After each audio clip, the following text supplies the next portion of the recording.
Bienvenidos a El Desafío con Marisol de Muñoz, un espacio donde reconocemos las batallas de la vida, pero también recordamos que con la fe en Dios siempre hay victoria. Aquí encontrarás inspiración, verdades bíblicas y esperanza para seguir adelante. Este es tu tiempo, este es tu momento. El día que la verdad cambió el mundo. Sí. ¿Cuándo fue ese día? Usted lo sabe. Fue el día en que sucedió la reforma. Pocas veces en la historia y a una sola decisión, una sola idea ha tenido el poder de cambiar el curso de la humanidad. A mí me llama mucho la atención esto, el poder de una idea que cambia el mundo, así como la reforma ha sido una idea plantada en un grupo de hombres que transformó su contexto y bueno, aunado no solo a la idea, la acción también, ¿verdad? Entonces, es interesante, en muchas ocasiones hemos hablado aquí que una idea ha cambiado y transformado el mundo, pero para mal. Pero en esta ocasión tengo buenas noticias. Esta idea realmente tuvo el poder de cambiar el curso de la humanidad. Mire, y con objetos tan sencillos. Una pluma, porque en ese tiempo no se usaban lapiceros ni bolígrafos, una pluma, un papel y una idea y una convicción que se atrevió a desafiar un imperio. Sí, mire, es algo fabuloso. Póngase a pensar en eso. Llévelo a los elementos, una idea, una pluma y un papel. Así que el 31 de octubre de 1517, un monje alemán que se llamaba Martín Lutero clavó en la puerta de la iglesia 95 tesis. Y saben que era la modalidad, era como el muro que se hace hoy en día de las redes sociales, ¿verdad? Cualquier situación que se quisiera llevar como a un debate, alguna tertulia, un debate intelectual o académico, pues el lugar para poder plantear los avisos y todo era pegarlo a la puerta y todo el mundo pasaba y estaba informado o ya sabía de alguna nueva idea, algún debate. Entonces, este no era un acto de rebeldía, sino que era un grito del alma, un llamado a regresar a la verdad. Era una reflexión. Y sin saberlo, Martín Lutero comenzó uno de los movimientos más revolucionarios de la historia, la Reforma Protestante. Sí, fíjese que es bien interesante ver cómo este hombre tuvo no solo el valor, sino que también el conocimiento. ¿Y por qué cree usted que el conocimiento? Porque él se fue a la Biblia y empezó a leer la Biblia. Y la Biblia es la que realmente viene y cambia nuestra forma de pensar, renueva nuestra mente, nos da conocimiento y nos da entendimiento. Miren lo que dice en Juan 8:32. Dice, y conoceréis la verdad y la verdad os hará libre. Y también en Romanos 10:17 dice, la fe viene por el oír y el oír la palabra de Dios. Así que la reforma fue en esencia una revolución de la verdad, un regreso a la fe simple y profunda del Evangelio, un recordatorio de que no se trata de lo que hacemos por Dios, sino de lo que Dios ya hizo por nosotros en Cristo Jesús. Era el momento de volver a lo básico. La iglesia, las personas, todo el mundo se había perdido. El objetivo estaba perdido y fue una forma de regresar al camino. Vamos a ver un poquitito del contexto histórico antes de la reforma. Bueno, recuérdese usted que era Europa incipiente del siglo pues 16 más o menos y que era muy religiosa, pero poco libre. Había mucha religión, pero mucho autoritarismo también. La iglesia era la que controlaba el pensamiento. Nadie podía sentirse libre de pensar. No solo el pensamiento, la educación, la economía, incluso hasta el perdón. O sea, la iglesia controlaba todo. Se vendían las indulgencias, eran unos papeles que prometían acortar el tiempo en el purgatorio. Entonces, si usted tenía algún familiar que acababa de morir, entonces usted quería que saliera del purgatorio lo más pronto posible y se fuera al cielo, usted tenía que pagar y entonces al pagar, inmediatamente el muerto salía del purgatorio y se iba al cielo. La Biblia no estaba disponible para el pueblo, sino que se leía en latín y ellos hablaban alemán en el contexto de Martín Lutero. Entonces era un idioma que la mayoría no entendía. Y entonces el mensaje del Evangelio se había vuelto para poquitos. Más que todo, el círculo sacerdotal. Eran los que tenían la oportunidad de tener una Biblia y de poder leerla. Pero los demás, el pueblo, el ciudadano de a pie, no sabía absolutamente nada de la Biblia. Y entonces en ese ambiente fue donde Lutero leyó un texto que lo sacudió por dentro, que le hizo pues repensarlo todo. Y fue Romanos 1:17. Y Romanos 1:17 dice, el justo por la fe vivirá. Esa frase cambió su vida y pronto no solo esa frase cambiaría la vida de Lutero, sino que también la historia del mundo. Le voy a dar datos, a mí me encantan los datos porque eso nos ayuda a dimensionar. Antes de la reforma, menos del 10% de la población europea sabía leer. Lutero tradujo la Biblia al alemán y eso desató una explosión educativa enorme porque la gente empezó a aprender a leer. Las familias comenzaron a enseñar a sus hijos a leer, pero ¿qué querían? Leer la Biblia, no otro libro, porque realmente no había muchos libros, sino que la gente empezó a leer la Biblia y de ahí nació el modelo de la escuela pública moderna. A mí esto me fascina, ¿sabe por qué? Porque es la gracia de Dios manifestándose, porque Él aún a pesar de todas estas cosas, amando a su pueblo, amando al ser humano, y quería que el ser humano fuera libre de pensamiento. Entonces, la reforma trajo reforma educativa. ¡Ay, qué emoción!, ¿verdad? La Biblia dice que el pueblo perece por falta de ¿qué? De conocimiento. El único requisito para poder acceder a los misterios de Dios es saber leer. No es un título universitario, simplemente saber leer. ¿Y sabe por qué? Porque el lenguaje de Dios es la palabra. Lo que Dios estaba haciendo es abriéndole el camino al ser humano para que aprendan el lenguaje de Él, que son las palabras. Si usted no sabe leer, no conoce las palabras. Entonces, si usted sabe leer, conoce el lenguaje de Dios. Muy bien. Entonces, revolución educativa. Vamos con el segundo aspecto que sucedió con la reforma. Esto a mí me emociona. El impacto económico.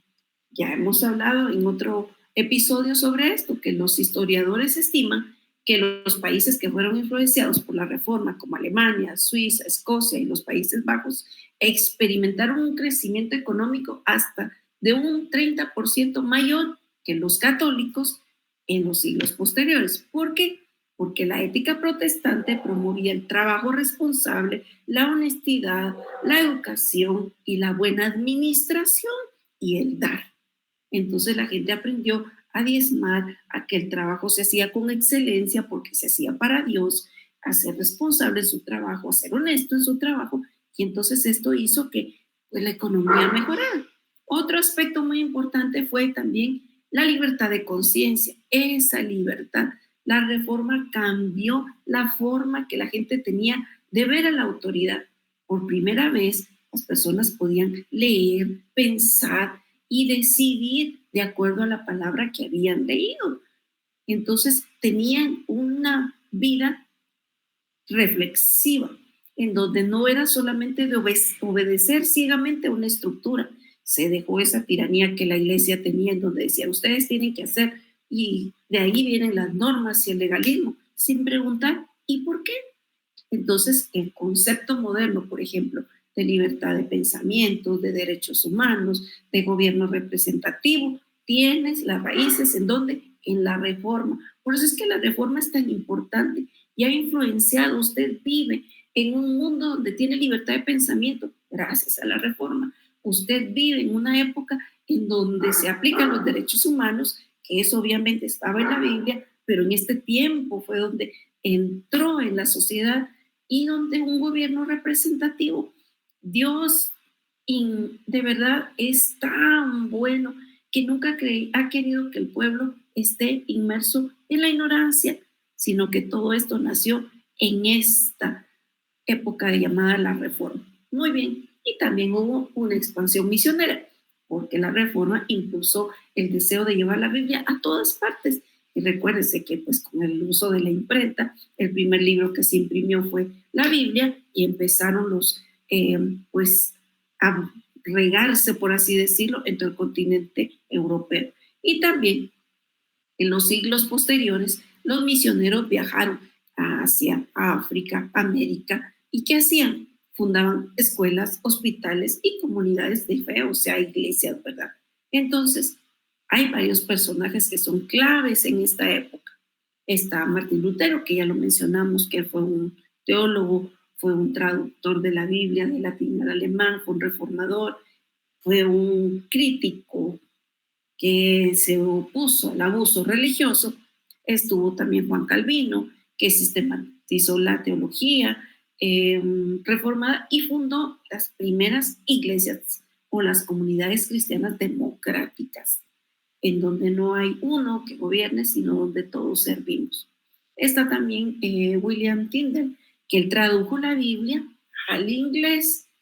Bueno, la historia de él es muy triste porque fue perseguido, fue ejecutado por ello, pero la traducción inspiró a la Biblia del Rey.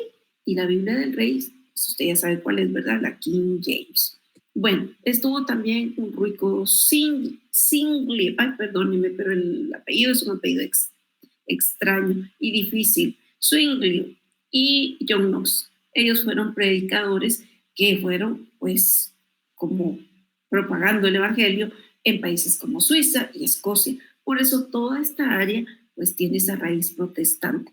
Todos tenían un denominador común y era que la palabra de Dios la debería de tener el pueblo. La persona más sencilla debería de conocer la palabra de Dios. Así que la reforma no es una guerra de ideas, al contrario, es una revelación espiritual de parte de Dios. Fue Dios que a través de estos hombres empezó a recordarle al mundo que la verdad no se vende, que la verdad es revelada por Él y que es gratuita. La salvación no se compra, sino que se recibe por gracia. Entonces, pues hoy ya estamos más de 500 años de la reforma y nosotros seguimos necesitando una reforma. No en los templos, sino aquí en el corazón. A veces seguimos cambiando la fe por la comodidad, la verdad por una opinión, la verdad por un influencer y la libertad espiritual por el ruido del mundo. Nos dejamos envolver en el ruido del mundo, en las ocupaciones. Yo quisiera llevarlo a la reflexión. ¿Necesita usted una reforma en su vida espiritual, en su vida cristiana? Es necesario que tengamos una reforma y que organicemos realmente las prioridades. Esta gente de verdad se opuso ante todas esas barreras con una convicción tan fuerte que dieron hasta su propia vida. Fueron perseguidos, fueron eh, criticados, fueron tratados muy mal, sin embargo, lo soportaron. ¿Por qué? Por amor al Señor, porque tenían ese conocimiento de la palabra. Yo quiero pedirle un favor. Si usted aún no conoce a Jesús, lea Juan capítulo 3. Ahí usted encontrará las palabras que encendieron la reforma. ¿Y sabe cuáles son esas palabras que encienden la reforma de su vida?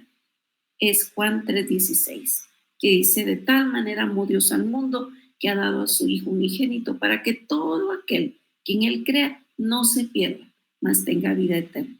Pídale a Dios que le muestre esa verdad, la verdad que libera, y que usted también no se pierda, sino que todo lo contrario, pueda obtener esa vida eterna. Y si usted ya conoce a Jesús, yo esta semana quiero desafiarlo a que sea parte de esta nueva reforma. Comparta una verdad bíblica con alguien más, alguien que no sepa. Regala una Biblia, abra un grupo de estudio, de su casa para que se abra una célula, invite a un amigo, siéntese con él, tómese un café, cuéntele de esa verdad maravillosa. La reforma no terminó, la reforma no fue hace 500 años, la reforma continúa con usted, la reforma continúa conmigo. Así que la verdad no cambia, pero sí cambia quien escucha esa verdad. El día que Martín Lutero clavó esas 95 tesis, no sabía que estaba encendiendo una revolución espiritual, educativa, económica, que aún hoy en día nosotros estamos siendo beneficiados. Yo creo que él no tenía el impacto de tiempo. Él mentalmente no estaba consciente de decir, dentro de 500 años, dentro de 600 años, esto que estoy haciendo va a tener repercusión. Y la gente en Guatemala, en Centroamérica, en América Latina, va a gozar de estas libertades por esto que Dios está poniendo en mí. No, pero Dios usó esa voz para transformar esas generaciones enteras. Usted y yo estamos viviendo de esos beneficios de la reforma.